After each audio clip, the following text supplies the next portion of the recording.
School প্রজেক্টটা মায়ের dream project ঈশান। হ্যাঁ, মা চায় এমন একটা স্কুল তৈরি করতে যেখানে বিনা খরচে দুস্থ ছেলে মেয়েদের পড়াশোনা করানো যেতে পারে। আমাদের অ্যাজ আর্লি অ্যাজ পসিবল এই প্রজেক্টের কাজ শুরু করতে হবে। কিন্তু ঠিক আছে ভাইদা, আমি আজকেই অনুশ্রীকে নিয়ে স্কুল সাইডে যাব।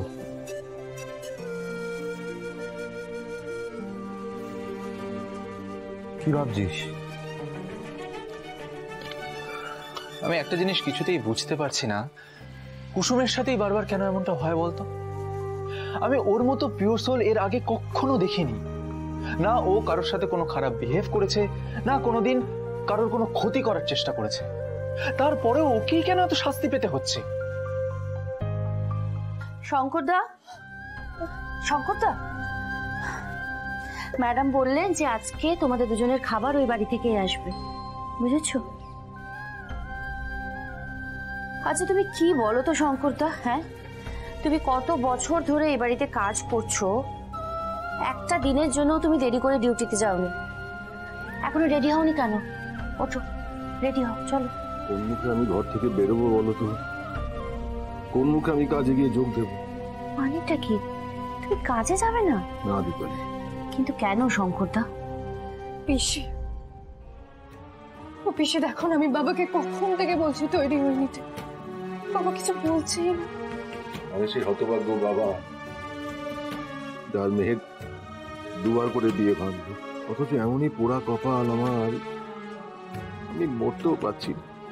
শঙ্করদা, আমি তোমার জন্য অপেক্ষা করছি, তুমি তাড়াতাড়ি রেডি হয়ে কাজে এসো।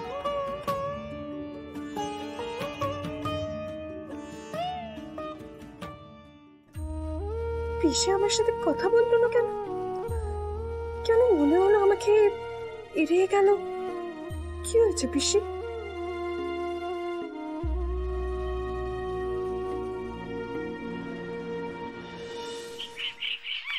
কুসুম কখনো কারোর কোনো ক্ষতি করেনি, সবসময় অন্যের জন্য বেঁচেছে। তারপরেও দেখো ওকেই এত কষ্ট পেতে হচ্ছে। ভাইদা, আমি তোকে একটা অন্য প্রশ্ন করব। কি ভাইদা, তোর মনে হয় না জাদুকর আমাদের থেকে কিছু আড়াল করছে? আমি জানি না, কিন্তু কুসুম যদি সত্যি আমাদের থেকে কিছু আড়াল করে থাকে তাহলে তাহলে সেটার পিছনেও নিশ্চয়ই কোনো কারণ আছে। সেই কারণটা কি আমি বুঝতে পারছি না ঈশান। ভাইদা, আমিও বুঝতে পারছি না, পুরো জিনিসটা কিরকম কনফিউজিং মনে হচ্ছে। কে সত্যি বলছে, কে মিথ্যে বলছে, কে দোষী, কে নির্দোষ, বুঝতেই পারছি না। অবশ্য রাতুলদা যে কথাগুলো বলেছে তারপরে রাতুলদাকে দোষ দেওয়া উচিত, কিন্তু বিশ্বাস হচ্ছে না তো যে রাতুলি ওই কথাগুলো আমাকে বলতে পারে? এক্স্যাক্টলি ভাইদা। এই সমস্ত প্রশ্নের উত্তর, সমস্ত কনফিউশন ক্লিয়ার হয়ে যাবে যদি আমরা একবার রাতুলকে খুঁজে বার করতে পারি। রাতুলদাকে কি করে খুঁজে বার করবো আমরা? আমি জানি না সেটা, আমি সত্যি জানি না, কিন্তু আমাকে যেভাবেই হোক রাতুলকে খুঁজে বার করতেই হবে। সেটা আকাশ চিড়ে হলেও বা পাতাল ফুঁড়ে হলেও আমাকে রাতুলকে খুঁজে বার করতেই হবে। ওকে আমার সামনে দাঁড় করিয়ে সমস্ত প্রশ্ন করব এবং প্রত্যেকটা প্রশ্নের উত্তর ওকে দিতে হবে।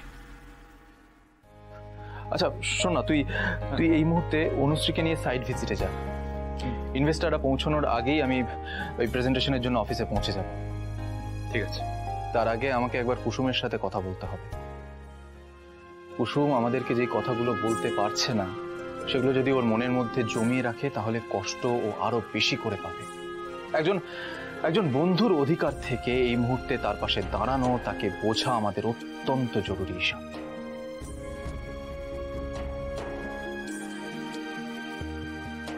ঠিক আছে, আমি আসছি।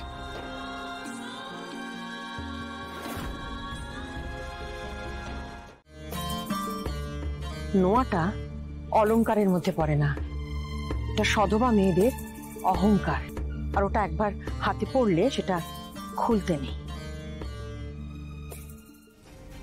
ওটা একটা বিয়ের শুট ছিল, আর তুমি তো জানো শুট কখনো সত্যি হয় না, নকল হয় পুরোটাই। আর হ্যাঁ, দয়া করে কিন্তু তুমি আমাকে বলেছো, মাকে এটা কোনোভাবেও বলো না। তোর এই বিয়ে ভুয়ো, সধবার এই চিহ্ন ভুয়ো কুসুম, সবটাই তোর কল্পনা। তোর আপনজনেরা নিজেদেরকে শেষ করে দিতে চাইলেও তোর কিচ্ছু যায় আসে না, কারণ তুই স্বার্থপর।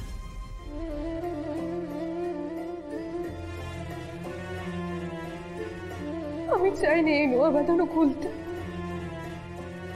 এখন রাতুল সাহেব আমার সাথে বিয়ে ভেঙে দিয়েছেন বলে আমার কত কাজ।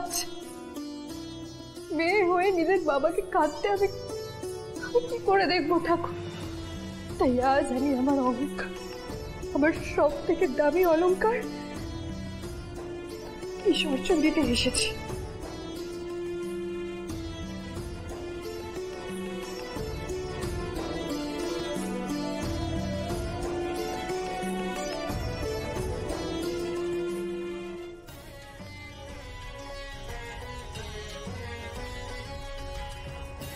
ছোট সাহেব, আপনি এখানে?